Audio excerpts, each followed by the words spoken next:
Olá pessoal, tudo bem? Mais uma vez aqui junto com meu querido amigo Flávio França.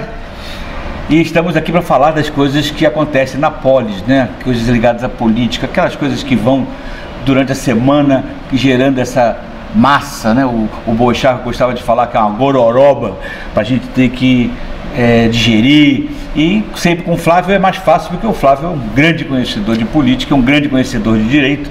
Isso facilita muito a vida da gente. Essa semana foi animado, né? Foi, essa semana tá sendo ainda, né? Uma semana, assim, eu acho que para o Brasil muito importante. Todos os fatos que têm acontecido. Nosso presidente sempre pautando a mídia, né? Deixando algumas frases e pensamentos que dá pano para manga. Suas caneladas. Suas caneladas, mas o projeto de lei abuso de autoridade que passou aí no Senado, falar mais, vai fazer toda a diferença para o futuro. Antes da gente entrar na lei de abuso de poder, eu estou lembrando que diversas vezes a gente percebe, ele sai do Alvorada, ou chega do Alvorada, ele salta para falar com a mídia, né, com a imprensa. Você não acha isso perigoso, não? É perigosíssimo. Eu não queria nessa hora ser um agente público ali responsável pela segurança dele, porque eu ficaria de cabelo em pé, se tivesse também. Mas porque o sujeito, você já sabe o que ele vai fazer. Por mais que você saiba, você não tem exatamente a noção de todo mundo que está ali. Lógico. É uma previsibilidade perigosa, né? Todo mundo já sabe que ele vai passar e que vai saltar.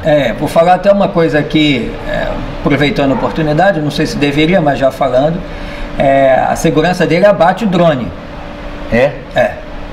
Abate drone. Porque drone hoje ele pode ser... Todo mundo quando pensa num atentado à distância, pensa num sniper. Claro, também. Lógico. Mas o drone hoje ele tem muito mais mobilidade que um sniper. O sniper está fixo no lugar. É verdade. Se o alvo se move, sai da linha de tiro dele, não vai poder fazer nada. Mas um drone não. O drone...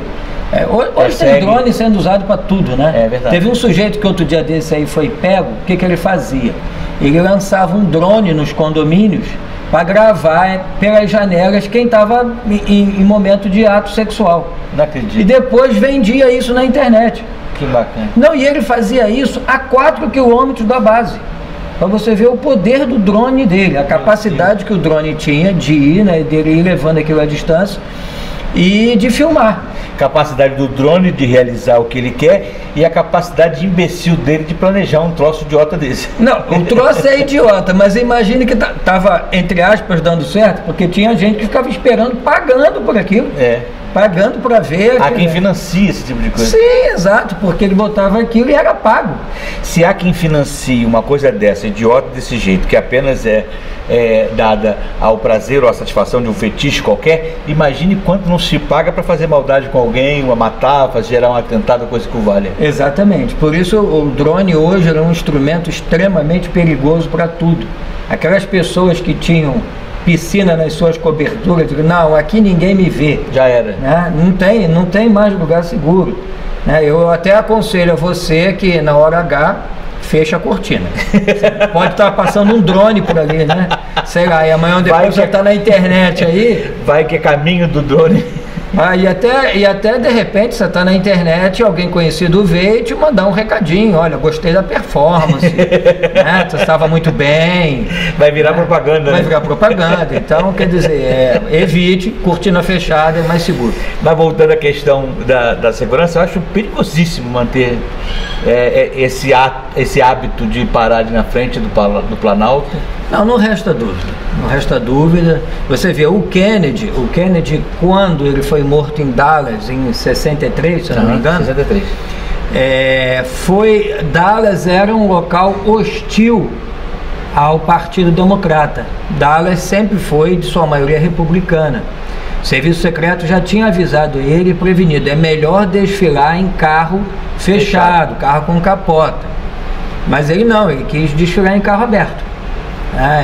Carro conversível, e o final da história a gente já conhece.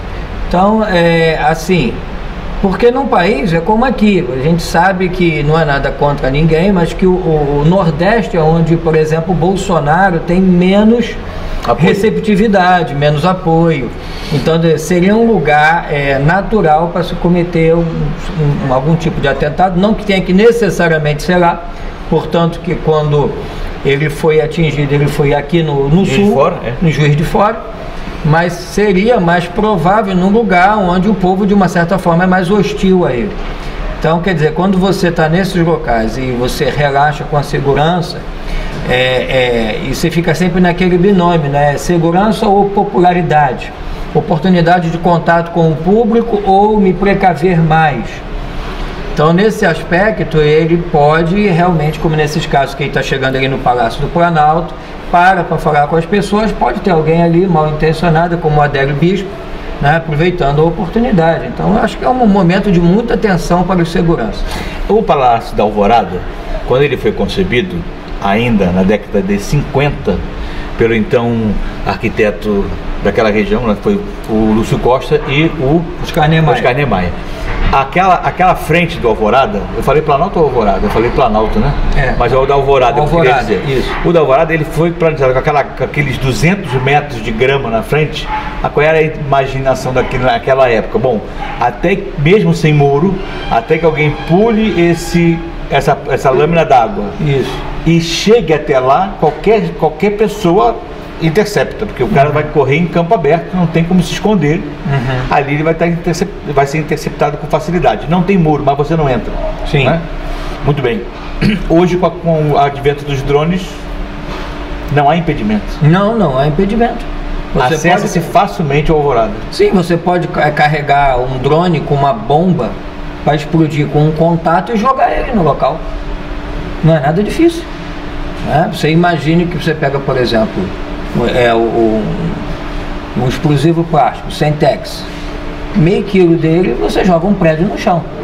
Você pode equipar um drone, né, com um celular, e à distância você acionar aquilo ali. Isso é extremamente fácil. Então, o drone hoje deu uma possibilidade para grupos terroristas tremendos de fazer um grande estrago sem correr muito risco. É verdade. Sem correr muito risco. Então, assim, me chegou essa informação que a segurança do presidente abate o drone. Um drone não identificado a uma certa distância não vai ficar lá por muito tempo. E eu creio que no Palácio da Alvorada deve ter, aqui agora eu estou falando opinião minha. Hipoteticamente. Sim, deve ter gente lá preparada para isso. Né, em locais específicos. A gente agora vai precisar segurar um pouquinho, que vem um drone aqui passando, ó. Tá vendo um drone aí, ó. E quando a gente faz assim, a gente deixa na câmera filmando e passa o drone. Mas voltando aqui na questão da segurança, falando em segurança, vamos deixar a questão do abuso de poder para o segundo bloco. Nós tivemos essa semana, no Rio de Janeiro, no estado do Rio, 6 jovens que foram mortos por balas perdidas, né? E 4 em operações da polícia. Se eu não me engano, foi isso, né? E o que acontece? Essas operações precisam necessariamente continuar vitimando inocente, ou é inevitável que vitime inocente, ou dá para parar de fazer para não vitimar mais inocente? Eu acho que dá para diminuir, mas isso teria que ter um investimento que o Estado não tem condições de fazer agora. Porque a operação policial mais barata ainda é essa do confronto. Essa é a mais barata. Ela não pode deixar de ser feita. A gente pode questionar, de certa forma, o modelo, porque ela deveria ser aquilo que acontece no final da linha e não no início. As melhores operações seriam o quê? Primeiro, um trabalho de investigação. Inteligência. Mas isso a Polícia Civil não é que não saiba ou não queira, ela não tem estrutura. Porque hoje nós temos um efetivo na Polícia Civil, que é a Polícia Judiciária, que é a polícia que investiga. Nós temos um efetivo hoje, o mesmo da década de 80. Veja, a população duplicou, o índice de violência aumentou assustadoramente, e o efetivo da polícia é o mesmo. E tem muita gente velha se aposentando. Porque trabalho de polícia é um trabalho caro. Precisa investigação sai muito caro. Investigar é muito caro.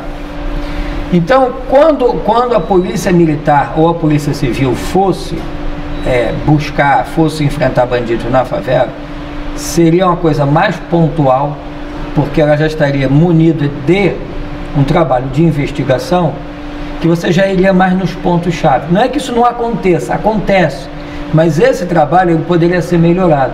Como? Primeiro, aumentando o efetivo, aumentando o preparo, aumentando o equipamento. Mas nós estamos num estado falido, o Rio de Janeiro está falido, está quebrado. O país como um todo, mas aqui está pior. Aqui está pior do que no resto. Quase metade da população sem trabalho, desempregada, sim, está no Rio de Janeiro. Está no Rio de Janeiro. Então, isso tudo dificulta muito, que o Estado não tem como investir. O que favorece muito as organizações criminosas que sabem disso.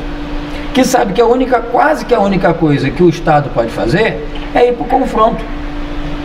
E eles têm a sensação tão clara disso que ontem até foto de bandido dentro do caveirão tiraram. Pois é. Então, assim, porque não há esse trabalho. Um dia desse eu estava ouvindo um delegado falar e ele dizia assim: sabe qual é a diferença da delegacia de homicídios do Rio de Janeiro para a delegacia de homicídio de Londres? É porque lá em Londres tem 11 policiais para cada homicídio. Aqui tem 11 homicídios para cada policial. Isso é humanamente impossível. Inversão de proporção, né? Isso é impossível de você investigar. Não há equipe suficiente. Aliás, não há equipe suficiente para investigar os crimes. Uma delegacia de polícia no Rio de Janeiro, ela registra em média 2.000 ocorrências por mês. É claro que nem toda ocorrência requer investigação, mas 2.000 ocorrências é muito crime sendo cometido. É no mínimo muito processo. Muito. Uma vez eu estava numa delegacia, o inspetor falou assim para mim: olha, doutor, aqui a gente faz o seguinte, o delegado pega aí as 100 ocorrências mais prováveis da gente conseguir resolver e distribui. Fora isso, a gente só vai naquilo que tem clamor público. E o resto não investiga, fica por arquivo, fica para, sei lá, qualquer dia. Não há pessoas, não há estrutura para investigar. Então, nós temos por um lado um trabalho técnico, por um outro, nós temos um problema social a ser resolvido. Nós temos que diminuir a litigância da sociedade. E eu acho que isso é um outro problema, que é um problema educacional, porque eu penso que o brasileiro, de um modo geral, ele não sabe resolver os seus problemas. Como ele não sabe resolver os seus problemas, entrega para o Estado a resolução dos conflitos que são dele. Então, assim, para exemplificar, às vezes uma coisa de vizinhança vai parar no judiciário, briga de vizinho, porque o cachorro late muito, porque o sujeito tem uma motocicleta com cano de descarga aberto, ou porque ele taca fogo no lixo dele, a fumaça entra na casa do vizinho. Isso termina no judiciário. Vou processar o cara. Não, mas aí na hora da raiva, os vizinhos se estranham. Aí vai aquele bate-boca, um vai na delegacia, eu vou dar queixa. Mas ele acha que termina ali. Só que depois aquilo vai virar um procedimento por contravenção penal ou por um crime, e aquilo vai parar no Poder Judiciário. Então, a gente está mexendo com uma estrutura paquidérmica, gigantesca, caríssima, e o Estado está dizendo para você: tá vendo, seu idiota? Como você não sabe resolver seus problemas, eu tenho que resolver por você. Por isso que eu tenho que te esfolar, abrir a sua carteira e arrancar todo o dinheiro de lá de dentro, porque você não resolve os seus problemas.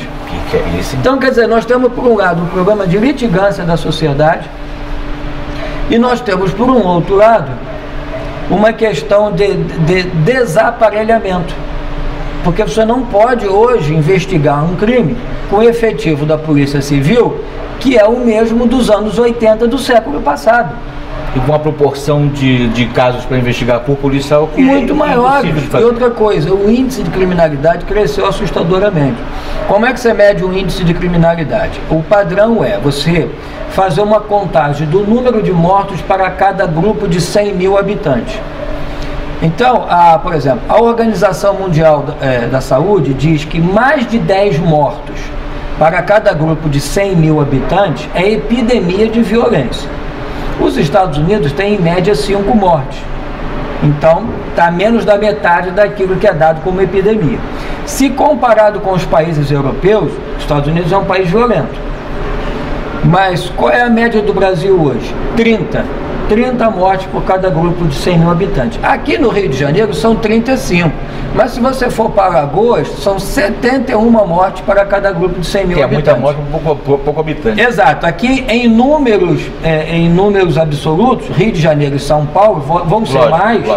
Primeiro porque são os estados mais importantes, e depois são os mais populosos. São Paulo tem 40 milhões de habitantes, então é óbvio que o número de homicídios lá, o número absoluto vai ser maior do que num estado igual Sergipe.